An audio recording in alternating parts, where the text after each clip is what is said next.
Hai teman-teman semuanya, selamat datang kembali di pelajaran TOEFL kita.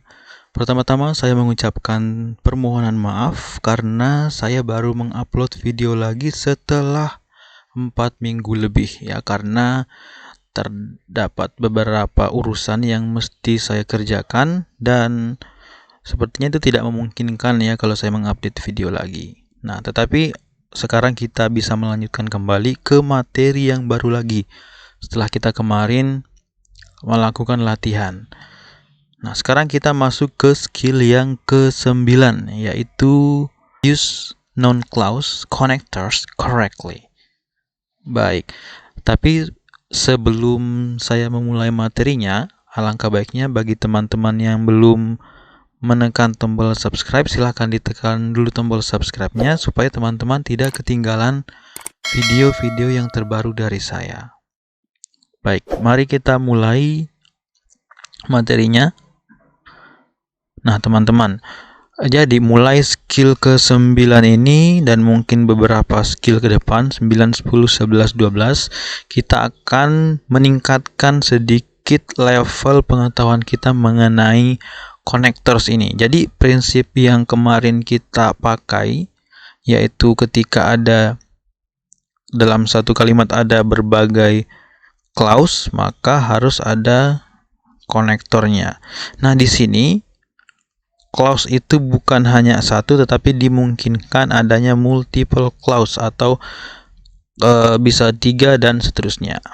Nah, selain itu dimulai skills ke-9 kepada kali ini nantinya akan ada kata yang memiliki fungsi ganda. Misalnya kata itu bisa sekaligus berfungsi sebagai konektor, tetapi juga merupakan satu kesatuan dari subjek. Nah itu memerlukan ketelitian kita. Oke, untuk lebih jelasnya mari kita lihat bersama-sama supaya kita pelan-pelan belajar juga ya teman-teman. Nah, sebelumnya kita harus mengetahui apa sih yang dimaksud dengan non-clause itu. Nah, non-clause itu adalah sebuah klausa. Jadi, klausa itu kalau teman-teman ingat yang kemarin ya, terdiri atas subjek dan verb. Nah, sekumpulan kata ini, klausa ini, dia berfungsi sebagai noun atau kata benda. Nah, karena dia berfungsi sebagai kata benda atau noun, maka dia bisa menjadi object of preposition, bisa menjadi, kita lihat di sini ya, bisa menjadi object of verb yang pertama, bisa menjadi object of preposition seperti yang tadi yang saya bilang, dan bisa juga menjadi subject. Nah, mari kita lihat apa yang saya maksud dalam bentuk kalimatnya secara langsung. Kita lihat di sini ada kalimat pertama dulu ya. Ada I. I di sini adalah subjeknya ya. Kemudian now adalah verbnya. Sekarang kita ingin melihat apa yang saya maksud non-clause itu berfungsi sebagai object of verb, atau bisa kita bilang sehari-hari itu adalah sebagai objek dari sebuah kalimat. Kemudian di sini adalah when he will arrive, itu adalah non-clause-nya. Jadi kenapa disebut non-clause? Karena dia di sini ada subjek he, di sini ada verb will. Nah, ini akan adalah clause. Nah, ini semua adalah satu kesatuan ya. When he will arrive, ketika dia akan tiba. Ini semuanya satu kesatuan. Nah, satu kesatuan subjek dan verb ini atau satu kesatuan non-clause ini bisa dijadikan sebagai objek ya. Jadi ini dianggap satu ya teman-teman. Ini dianggap satu semuanya. Nah, walaupun ini satu, tapi kalau kita lihat unsur-unsurnya itu tidak bertolak belakang dengan materi yang sebelumnya. Yaitu karena ada dua klausa pertama, ada klausa kedua, maka harus ada konektornya, yaitu when. Nah, konektor when ini sekaligus juga sebagai bagian dari objek dari kalimat ini, seperti itu. Makanya tadi saya bilang itu fungsinya ganda. Jadi dia tidak terpisah ya. I know baru when, he will arrive itu bukan terpisah menjadi 3 ya seperti materi-materi sebelumnya, tetapi when he will arrive ini satu kesatuan, seperti itu. Nah, ini contoh bagaimana non clause itu menjadi objek dari kalimat. Nah, bagaimana kalau dia menjadi objek dari preposition ya. Preposition itu sudah kita pelajari di skill awal ya, skill awal 2 atau 3 ya kalau tidak salah. Nah, ada about, ada around dan lain sebagainya ya. Silahkan simak saja skill yang awal-awal itu. Nah, di sini preposition yang dimaksud adalah about. Tapi kita lihat dari awal dulu ya. Ada I sebagai subjek. Kemudian ada am sebagai to be atau pengganti verbnya. Nah, di sini concerned, I am concerned ini satu bagian verb lah ya. Nah, kemudian ada about, itu adalah prepositionnya. Nah, kemudian di sebelahnya itu baru adalah objek dari about ini. About apa? Jadi mengenai apa? About kan artinya mengenai. When he will arrive. Jadi sama ya. Satu kesatuan juga yang terdiri dari subjek. Ini ada konektor. Ini ada verb. Sama, yang ini sama yang ini sama ya. Satu kesatuan juga. Bedanya yang di kedua ini dia menjadi objek dari about ini. Kalau di atas dia menjadi objek dari now. Jadi I know terus objeknya ini about terus objeknya. Jadi fungsinya sekarang menjadi objek dari about ini. Nah, kalau kita lihat sama saja ya, strukturnya ada 2 klausa. Nah, dan ada satu konektor. Sama saja sebenarnya, cuma beda fungsi.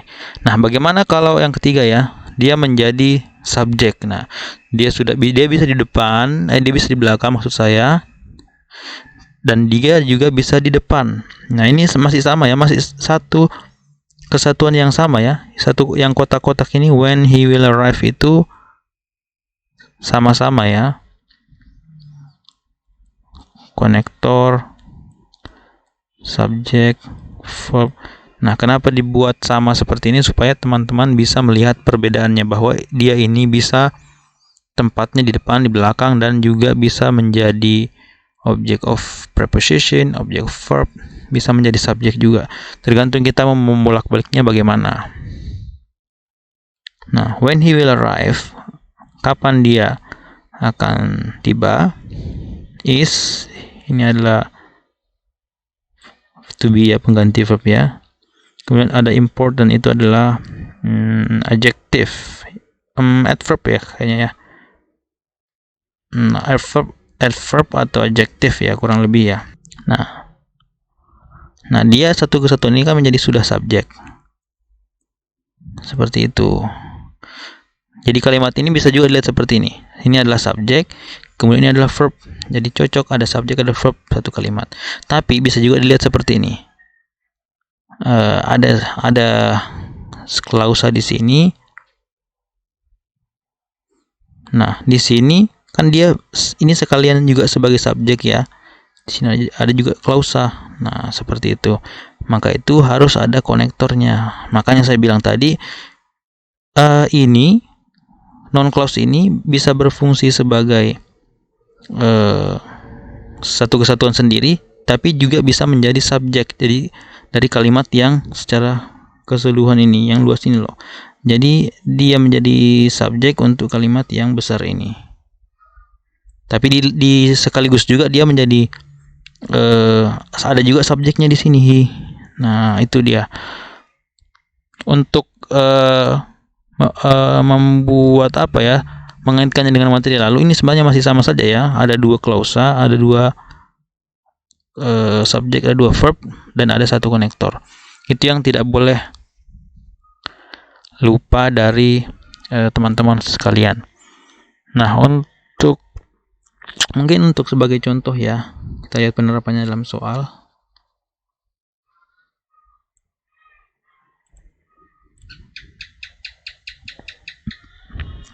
Nah, ini adalah contoh soalnya. Bagaimana bentuk non-clause ini ada di dalam soal. Kita lihat. Pertama-tama kita baca dulu ya. Titik was late cause many problems. Nah, kita bedah dulu. Ada was itu menjadi verb ya, sebagai verb. Ini adalah to be yang sebagai verb ya. Kemudian cause ini juga adalah verb. Many problem ini adalah kata keterangan ya, mungkin ya. Oke, baik. Nah, di sini ada dua verb. Berarti karena ada dua verb, berarti ada dua clause ya. Nah, karena itu yang dibutuhkan itu, nah, karena ada dua verb, ada dua subjek juga. Yang kita butuhkan dua subjek, dan karena sudah ada dua klausa, berarti ada konektor juga. Seperti itu. Jadi kita mencari pilihan jawaban yang ada konektor dan menyediakan dua subjek, atau yang seperti tadi yang bisa bermakna ganda atau bisa berfungsi ganda, maksud saya.